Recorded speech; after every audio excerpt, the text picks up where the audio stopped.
దేవుడు నాతో మాట్లాడాడు. అంటే ప్రభు నన్ను ఏం చేయమంటావు? నువ్వు కెనడా దేశానికి వెళ్ళడానికి వీల్లేదు. ప్రభువా, నన్ను కని పెంచి పెద్ద చేసిన వాళ్ళు నా మీద ఆశలు పెట్టుకున్నారు. వాళ్ళను గౌరవించటం, నేను ఉద్యోగం చేసి వారికి ఎంతో కొంత అండగా నిలబడ్డం అది నా ధర్మం కదా. వారి మాట నేను వినాలి కదా. నీకోసం ఎవరు ప్రాణం పెట్టారు? నా కోసం నువ్వే ప్రాణం పెట్టావు ప్రభువా. జన్మనిచ్చిన తల్లిదండ్రులు గొప్ప, ప్రాణం పెట్టిన నేను గొప్ప. జన్మనిచ్చిన తల్లిదండ్రుల కంటే ప్రాణం ఇచ్చిన రక్షకుడు నువ్వే గొప్ప. నేనే నీ దృష్టిలో గొప్ప అయినట్లయితే నా మాటకు లోబడతావా? ఇతర దేశాలకు వెళ్ళి మంచి ఉద్యోగం సంపాదించి లక్షల జీతాన్ని పొందుకొని ఆర్థికంగా స్థిరపడి నీ స్వార్థం చూసుకుంటావో, లేదా నశించిపోతున్న ఆత్మలకు నా వాక్యాన్ని ప్రేమతో ప్రకటిస్తావో తీర్మానం తీసుకో.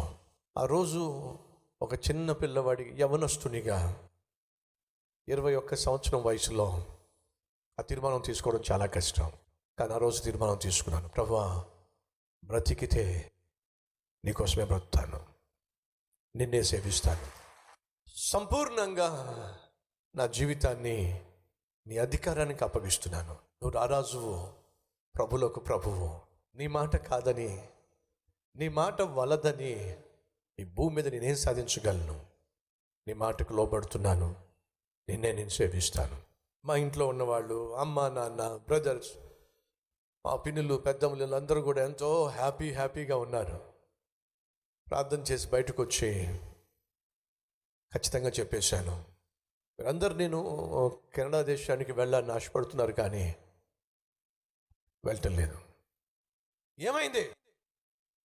దేవుడు చెప్పాడు ఇక్కడే ఉండి తన సేవ చేయమని.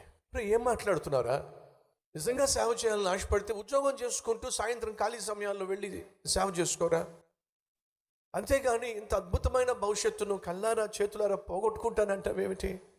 ఉద్యోగాలు లేక ఎంతోమంది అల్లాడిపోతున్నారు ఈ రోజుల్లో. అమెరికా లాంటి కెనడా దేశానికి వెళ్ళే అవకాశం నీ కళ్ళ ముందుకు వస్తే, ఉద్యోగం చేసే అవకాశం కళ్ళ ముందుకు వస్తే కాళ్ళదన్నీ బైబిల్ పట్టుకుంటానంటావేమిట్రా? ఈ బైబిల్ నిన్నేమైనా పోషిస్తుందా? ఈ బైబిల్ నిన్నేమన్నా పోషిస్తుందా ప్రశ్నించారు. వాళ్ళు వేసిన ప్రశ్నకు ఆ రోజు నాకు సమాధానం లేదు. కానీ అదే బైబిల్ని నమ్ముకొని, ఇదే బైబిల్ని చేత పట్టుకొని హైదరాబాదులో అడుగుపెట్టాను. బ్రదర్స్ అండ్ సిస్టర్స్, ఆ రోజు నా దగ్గర ఆస్తిపాస్తులు కానీ, ఇంత అద్భుతమైన సేవ కానీ, సంఘం కానీ, మీరు కానీ ఆ రోజు నా ముందు లేరు. నాకున్నదల్లా ఒకే ఒకటి, బైబిల్. ఈ బైబిల్ని నేను మోసుకుంటూ వచ్చాను, ఈ బైబిల్ని నమ్మి వచ్చాను. ఆ రోజు నా ఇంట్లో ఉన్న వాళ్ళు ప్రశ్న వేశారు, ఈ బైబిల్ నిన్ను పోషిస్తుందా? కానీ అదే బైబిల్ లక్షల మందిని పోషించే విధంగా ఈరోజు ఈ తీర సేవకుడిని మార్చింది.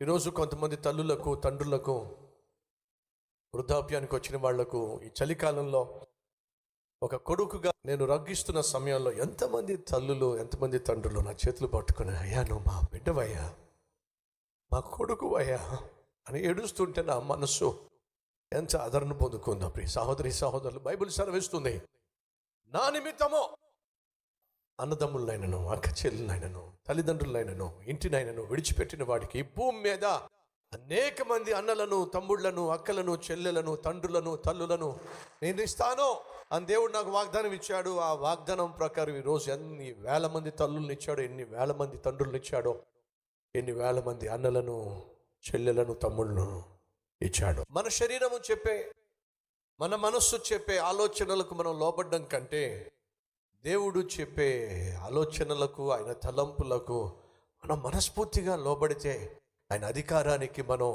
లొంగినట్లయితే, సహోదరి సహోదరులు, చదువు సంధ్యలు లేని, మాట్లాడడం చేత కానీ నాలాంటి వాడినే దేవుడు కనికరించి ఇలాంటి సేవకుడిని చేయగలిగితే, చక్కగా మాట్లాడగలిగిన, చక్కగా చదువుకున్న మీరు కానీ దేవుని యొక్క అధికారానికి, సంపూర్ణంగా దేవుని చిత్తానికి మీరు మిమ్మల్ని అప్పగించుకున్నట్లయితే, వినండి, మిమ్మల్ని అత్యధికముగా నా దేవుడు దీవిస్తాడు, అందులో సందేహము లేనే లేదు. సో బైబిల్లో దేవుడు చెప్తున్నాడు, నీ స్వబుద్ధిని ఆధారం చేసుకోవద్దు.